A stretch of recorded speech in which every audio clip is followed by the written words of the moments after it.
ہاں یہ سنی کی مسجد، یہ اہل حدیث کی مسجد، یہ فلاں یہ فلاں، ہاں شیعہ سنی کا مسئلہ ہمارے پاس چل رہا ہے آج عالمی سطح کے اوپر. دشمنان اسلام شیعہ سنی کا مسئلہ اٹھائے، پھر اس کے بعد وہابیت کا مسئلہ اٹھائے، سلفیوں کا مسئلہ اٹھائے، مسلکوں کے مسئلے اٹھائے، اور یہ سب مسئلے اٹھا کے آج آپس میں امت مسلمہ کو اس قدر لڑا رہے ہیں. آج ہم سب آپس میں لڑ رہے ہیں، آپس میں لڑ رہے ہیں، اور لڑنے کے بعد قتل ہونے کے بعد ہمارے فیصلے وہ لوگ کر رہے ہیں آج الٹا. کیا حالت، کیوں ایسا ہوا آخر، کیا وجوہات ہیں اس کے؟ اس کی تہ میں، اس کی گہرائی میں جانا، سوچنا ہے کیوں ہو رہا ہے آخر ایسا. آج آپ دیکھ رہے ہیں کس قدر مارا جا رہا ہے مسلمان، معمولی مسلمان، معمولی بھائی. ابھی آپ دیکھیں گے قتل اخبار میں کل یا پرسوں کا 600 روپے کے اختلاف جھگڑا، 600 روپے کا جہاں جھگڑا چلا اس کے بعد قتل مسلمان. کس قدر امت کے اندر جہالت آ گئی ہے، وحشت آ گئی ہے. اور قرآن واضح احکامات دیا. آپ سورہ نساء پڑھیں گے، کیا کتنی سخت وعید ہے. ومن يقتل مؤمنا متعمدا فجزاؤه جہنم. جو مسلمان کسی مسلمان کو عمدن ارادتن قتل کرتا ہے، اللہ اس کو قرآن میں فجزاؤه جہنم، پھر اللہ کی لعنت ہے اس کے اوپر، جہنم اس کا ٹھکانہ ہے.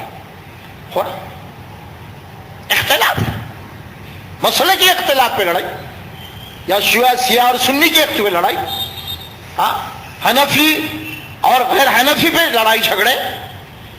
اسلام ہے یہ. اور کیجیے کتنے لڑائی جھگڑے ہوئے، اور آج ہمارے فیصلے کرنے والے تھوڑے دوسرے لوگ غیر. آپ کے پاس اللہ کی کتاب ہے قرآن. قرآن کیا ہے؟ قرآن اللہ کے احکامات ہیں، عدل و انصاف کی کتاب ہے. لیکن اب اس کے مطابق فیصلے نہیں کریں گے آپ.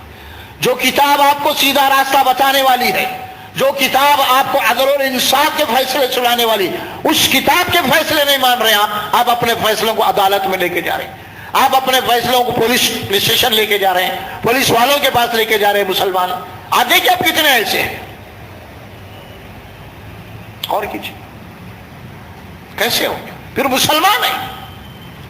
مسجدیں ہمارے جھگڑے، مسلکوں کے جھگڑے، متولیوں کے جھگڑے، کمیٹیوں کے جھگڑے، اور پھر یہ جھگڑے عدالت میں پہنچ گئے. مسجد کے جھگڑے عدالت فیصلہ کر دے. وہ مسجد جس میں ممبر رسول ہے، آپ اس کے وارث ہیں، اور اسی ممبر پر بیٹھ کے کتاب اللہ کے فیصلے سنائے جاتے ہیں، اور اسی مسجد میں رسول اللہ صلی اللہ علیہ وسلم نے اللہ کی کتاب کے متعلق جو نبی علی فیصلے کیے خیموں کے، اور آج اسی ممبر رسول کو، آج اسی مسجد کو عدالت میں لے کے گیا. یہ مسلمان ہے، یہ مسلمان. کوئی احساس نہیں ہے بذرات ہم کیا کر رہے ہیں، ہمیں کوئی احساس نہیں. لڑائی جھگڑے، نفرتیں، مسلکوں کی بنیاد پہ آتے ہیں. ارے بھائی شیعہ سنی کا مسئلہ ہے، دشمنان اسلام شیعہ سنی کو ایشو بنا کے لڑائی لگا. کیوں لڑتے ہیں آخر؟ وجہ کیا ہے؟ ٹھیک ہے اختلاف ہے، شیعہ اور سنی میں بنیادی اختلاف ہے، نہیں بول کے نہیں، اصولی اختلافات ہیں. اس کے یہ معنی نہیں کہ اسلام اس کی اجازت نہیں دیتا ایک دوسرے کی آپ گردنیں کاٹو. گفتگو ہو سکتی ہے، اس کے مانے نہ مانے ان کا مسئلہ، ان کو آپ کا فیصلے تو اللہ کے پاس ہونے ہیں. آپ اللہ کی عدالت کو یہاں لے کے بیٹھ کے آپ فیصلے نہیں سنا سکتے. آپ اللہ قرآن میں فمن شاء فلیؤمن ومن شاء فلیکفر، جی چاہتا ہو تو ایمان لاؤ، جی چاہتا ہو انکار کرو. یہ نہیں کہ ایک دوسرے کا قتل. کیا ہو رہا ہے؟ یعنی اسلام کی کیا تصویر آپ پیش کر رہے ہیں؟ آج پورے روئے زمین کے اوپر انسان یہ امیج بن گیا اسلام کا، ہماری غلط رہنمائی کی وجہ سے، ہماری حرکتوں کی وجہ سے کہ اسلام ایک دہشت گرد بن گیا۔ مسلمان خون کے پیاسے قوم ہے، اور یہ کمال یہ ہے، مارنے والا مرنے والا انہیں مار رہا، اللہ اکبر بول کے گولی چلا رہا، اور مرنے والا بھی اللہ اکبر بول کے مر رہا۔ یہ ایک عجوبہ ہے، عجوبہ ہے۔ اور مارنے والا یہ بول رہا کہ میں جناب علی کافر کو قتل کروں، مرنے والا یہ بول رہا کہ میں شہید ہو گیا ہوں۔ کیسے؟ کیا ذہنیت ہے؟ دین کے نام پہ نفرت پھیلانا یہ دینداری نہیں ہے، یہ دہشت ہے۔ قرآن میں کیا فرمایا گیا؟ اللہ کے نبی کو مخاطب کر اللہ سورہ آل عمران فرمایا فَبِمَا رَحْمَةٍ مِّنَ اللَّهِ لِنْتَ لَهُمْ وَلَوْ كَانَ فَظًّا غَلِيظَ الْقَلْبِ لَانفَضُّوا مِنْ حَوْلِكَ۔ یہ اللہ کی رحمت ہے جس کی وجہ سے آپ بڑے نرم دل واقع ہیں محمد صلی اللہ علیہ وسلم۔ اگر خدا خواستہ اگر آپ تیز مزاج کے ہوتے، ترش ہوتے، تلخی آپ کے پاس ہوتی تو یہ مجمع آپ کے پاس اتنا نہیں جمع ہوتا، کبھی کے لوگ چھٹ جاتے ہیں۔ یعنی مطلب یہ ہوا ایک دیندار چاہے جماعت ہو چاہے فرد ہو، اس کے اندر نرمی ہونا، اس کے اندر بردباری ہونا، اس کے اندر رحم کا مادہ ہونا۔ صبر کے معنی کیا ہے؟ صبر کے معنی مخالف کو برداشت کرنا ہے، آپ اپنے مخالف کو برداشت کرنا۔ دین کے نام پہ خون ہو رہا ہے، خون، جبکہ اسلام یہ بات بتا دیا اصولی طور پہ ایک انسان کی جان لینا پورے انسانوں کی جان لینے کے برابر ہے۔ سورہ مائدہ میں ایک انسان کو قتل کرنا پورے انسانوں کو قتل کرنے کے برابر ہے۔ اور آج مسلمان کے پاس نہ صبر ہے نہ فہم ہے، اور خاص طور پہ وہ لوگ جو دین کے نام پہ اٹھے ہیں اور یہ سمجھتے ہیں کہ ہم حق پہ ہیں، سب نفرتوں کا ماحول ہے۔ اتنی نفرتیں ہمارے پاس ہو چکی ہے، یہ نفرتوں کی وجہ سے آج ہمارے مسجدیں لڑو گئی۔ نماز کا ٹائم ہو رہا، اذان ہو رہی، جاتے جاتے پھر ہمارے گاڑی سے لوگ کر لیے، ارے اہل سنت کی نہیں نماز یہاں نہیں ہوتی، چلو آگے چلو، نہیں پڑھے وہاں پہ۔ ایک سے جا رہے تھے، نماز کا ٹائم اذان ہو رہی، دیکھ لیے بورڈ ہے اہل حدیث، نہیں اہل حدیثوں کی مسجد ہے، نماز نہیں ہوتی۔ یہ اہل حدیثوں کی ہے، شافعیوں کی ہے، سنیوں کی ہے، یہ شیعوں کی ہے، یہ فلاں ہے، یہ فلاں ہے۔ مساجد کو الگ کر لیا گیا، مساجد کو تقسیم کر لیا گیا۔ گویا کہ اس قسم کے جو مساجد ہیں جو مسلمانوں کے اندر پھوٹ ڈال رہے ہیں، قرآن میں اس کو مسجد ضرار کہا گیا۔ وہ مسجد جو اسلام کے اتحاد کو نقصان پہنچانے کے لیے بنائی گئی، اسلام کے اندر دراڑ ڈالنے کے لیے پیدا کی گئی، مسلمانوں کی صفوں کے اندر ٹکڑے پیدا کرنے کے لیے پیدا کی، مسلمانوں کو تقسیم کرنے کے لیے جو مسجد بنائی گئی تھی، منافقین جو بنائے تھے، اس مسجد کا نام ہے تفریق بین المسلمین۔ مسلمانوں کو تقسیم کرنے کے لیے مسجد ہے، مسجد کے آگے بازو مسجد بن رہی ہے۔ کیوں؟ ہماری مسجد نہیں ہے، ہمارے مشرق کی نہیں ہے، مسجد والے گمراہ، ہم مسجد بنائیں گے۔ یہ جو معاملہ، اور جب مساجد ہے کیا؟ مسجد تو پلیٹ فارم اتحاد اور اتحاد کا۔ ہاں، حی علی الصلاۃ، آؤ نماز کی طرف، حی علی الفلاح، فلاح کی طرف آؤ۔ پھر کیا بات؟ مسجد میں اتحاد ہے، اجتماعیت ہے مسجد میں۔ اب اسی مقام کو آپ جناب تفریق کے لیے پیدا کر دیے، اختلافات کے لیے پیدا کر دیے، اسی ممبر رسول کے دوسری مسجد والوں کو گمراہ بولا جا رہا ہے، اسی مسجد کے دوسرے مسلمانوں کا کافر بولا جا رہا ہے۔ بتائیے آپ، کیا یہ دینداری ہے؟ کیا یہ قرآن ہے؟ کیا یہ نبوی طریقہ ہے؟ کیا یہ صحابہ کرام کا طریقہ ہے؟ یہ انما المؤمنون اخوۃ فاصلحوا بین اخویکم، آیت کے اگلے جملے آ رہے ہیں۔ اگر مسلمانوں میں اختلاف پیدا ہو گیا، کوئی تنازع پیدا ہو گیا، اللہ بولا اللہ کے میں کہ اصلاح کرو، صلح کر لو، صلح کرو، الصلح خیر، صلح خیر ہے۔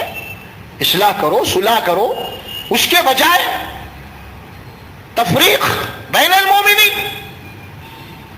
کیا ہے مسجد؟ کیا ہے مسجد؟ کسی کے گھر نہیں ہوتی، مسجد کسی فرقے کی نہیں ہوتی، مسجد کسی کی جماعت کی نہیں ہوتی.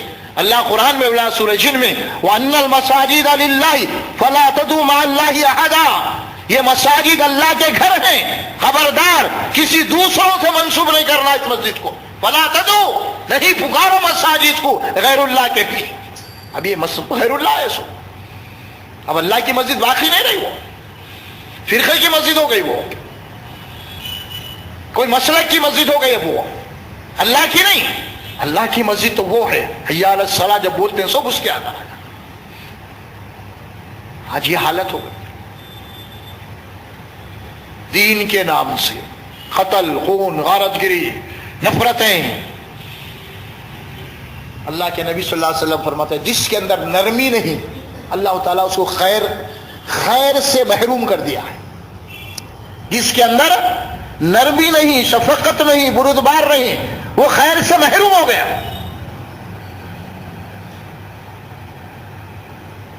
مومن کا دل بڑا وسیع ہونا چاہیے. اور پھر مسلمان ہے، آپ بازو رکھ دیجئے مسائل کو، مسلکوں کو. اسلام کے جو بنیادی تعلیمات ہے اس پہ گفتگو ہونی چاہیے. اور ظاہر ہے کہ جتنے بھی مسلک ہمارے پاس ہیں یا جتنے بھی ان میں اصولی طور پر کوئی اختلاف نہیں. آپ بھی مسجد بنا رہے تو کعبۃ اللہ کی طرح بھی قبلہ رکھ رہے ہیں، انہیں بھی بنا رہا تو ادھر ہی رکھ رہا، انہیں بھی وہی اذان دے رہا، آپ بھی وہی اذان دے رہے ہیں، انہیں بھی وہی 5 وقت نماز پڑھ رہا، اس کے پاس بھی وہی رکعت ہیں، اس کے پاس بھی وہی قرآن ہے، اس کے پاس بھی وہی ہے. اب جزیات میں کوئی اگر ہے اختلاف تو اس کو آپ بنیاد نہیں بنا سکتے. کوئی ایسی بات نہیں. لیکن آج ہو گیا معاملہ تشدد جو جڑ پکڑا اس وقت. نفرتیں تو بہت ہوئی، مالی طور پہ نفرتیں بہت ہوئی، لوگ مفاد کے لیے بہت ہوئی، لوگ سیاسی نفرتیں بہت ہوئی، ملکی نفرتیں بہت ہوئی. لیکن آج جو نفرت ہے وہ دین کے نام سے نفرت ہے. آج دینداری کے نام سے نفرت ہو رہی ہے. آج جس دور سے ہم گزر رہے ہیں وہ مذہبی نفرتیں ہیں جس کو کاسٹ فیلنگ کہا جاتا ہے، مذہبی نفرتیں. اب آپ غور کیجئے مسلم اور غیر مسلم میں اتنی نفرت نہیں ہے جتنی کہ نفرت ہم کو اس وقت ایک مسلک سے دوسرے مسلک سے. ایک غیر مسلم بھی آپ نہیں ہوتی، آپ جس کو اسلام کا دشمن بول رہے ہیں، RSS بول رہے ہیں، فلاح بول رہے ہیں، وہ بھی اتنا نہیں ہے آپ سے دشمنی میں. وہ بھی ملیں گا جلیں گا، خیریت بولیں گا، اس کا نظریہ الگ ہے، نقصان تو سب ہے، لیکن آپ سے ملنا جلنا برابر ہوئے گا. لیکن یہاں ایک جماعت، ایک مسلک، دوسرا مسلک. ارے بھائی جب مسجد ہی آپ الگ بنا لیے تو پھر اب سوال ہی نہیں پیدا ہوتا. اتحاد اور اتفاق کا جو مرکز تھا اسی کو اب بوریا بستر پکڑ کے نکل گئے وہاں سے الگ. کیسا؟ کیسے؟ کیا یہ دین ہے؟ وہ دین ہے کیا؟ یہ قرآن اور احادیث صریحاً خلاف ہم جا رہے ہیں اور بنیاد بنا رہے ہم. انہیں بدعتی ہے، انہیں گمراہ ہے، انہیں فلاں ہے، وہ فلاں ہے. انڈیا سے الگ ہو کے پاکستان جب الگ بنا، جب پارٹیشن ہوا، اس کے بعد پاکستان ایٹمی صلاحیت بن گیا. ترقی ضیاء الرحمان کے زمانے میں. اس کے بعد پاکستان کو سب سے زیادہ نقصان پہنچا وہ مولویوں سے پہنچا، مذہبی اختلاف. آج تک وہی حال ہے. سب سے پہلے ایشو پیدا کیا گیا شیعہ اور سنی کا وہاں پہ. اگرچہ کہ بیرونی ہاتھ ہے اس کے اندر، بیرونی سازشیں ہیں، لیکن اس کے شکار ہونے والے شیعہ سنی، شیعہ سنی کے بعد پھر سنی وہابی، اہل حدیث، سلفی، فلاں فلاں، کئی ایسے مسلک ہیں. اب اس کے بعد لڑائی والے لڑائی لگا، اس کے بعد بیٹھ کے تماشا دیکھ رہے. اب نہ تو ان کا ایک گولی کا خرچہ ہو رہا مسلمان کو مارنے کے لیے، نہ 1 روپے کا خرچہ ہو رہا، کچھ بھی نہیں. ایک گولی نہیں خرچ ہو رہی اور مسلمان کو مار رہا. پھر اس کے بعد امن کے لیے انہوں چاہ رہے ہیں ہم حفاظت کر دیں تمہاری، ہمارے فیصلے انہوں ہی کر رہے ہیں. قتل ہو رہا مسلمان، ہاں کون کسے مسلمان، کون کس کو تباہ کر رہا ہے؟ ملک آپ کا تباہ برباد ہو رہے ہیں. کس کی املاک کو آپ آگ لگا رہے ہیں، کس کے دکانیں آپ جلا رہے ہیں، کس کے گھروں کو آپ لگا رہے ہیں، کس کے آفسوں کو آپ لگا رہے ہیں. آپ سب مسلمان. آپ کسے قتل کر رہے ہیں؟ مسلمان. قتل کرنے والا کون؟ مسلمان. اور قتل ہونے کے بعد جو بچ گیا ہے پھر اس کے اوپر مقدمہ چل رہا، پھر اس کو پھانسی دی جا رہی ہے. آپ مسلمان. یہ ہو کیا؟ مذہبی تشدد اس قدر جڑ پکڑ چکا ہے مسلم ممالک کے اندر اللہ، اور یہ مسئلہ کی تشدد ہے پورے کا. باضابطہ اس کے خلاف پروگرام بنایا گیا، پلاننگ بنائی گئی کہ ہمارا جان و مال خرچ ہوئے بغیر مسلمانوں کو کیسے قتل کرنا. یہودی اور نصارے نے پلاننگ بنائے کہ ہمارا جان اور مال خرچ ہوئے بغیر مسلمانوں کو کیسے قتل کرنا. کچھ اس قسم کے پلاننگ بنائے اور مذہبی تشدد کو آگے بڑھایا. بڑھا دے کہ مسلمان کو قتل کرو. جان بھی ان کی جا رہی، مال بھی ان کا جا رہا، ملک بھی ان کا تباہ ہو رہا، سب ہلکا تباہ ہو رہا، ان کی معیشت تباہ ہو رہی، اور ہم کو پھر ان کے کنٹری کو ڈیولپ کرنے کے لیے ہم کو کنٹریکٹ مل رہا، ہتھیار ہمارے سے خرید رہے ہیں. یہ سب اس کھلے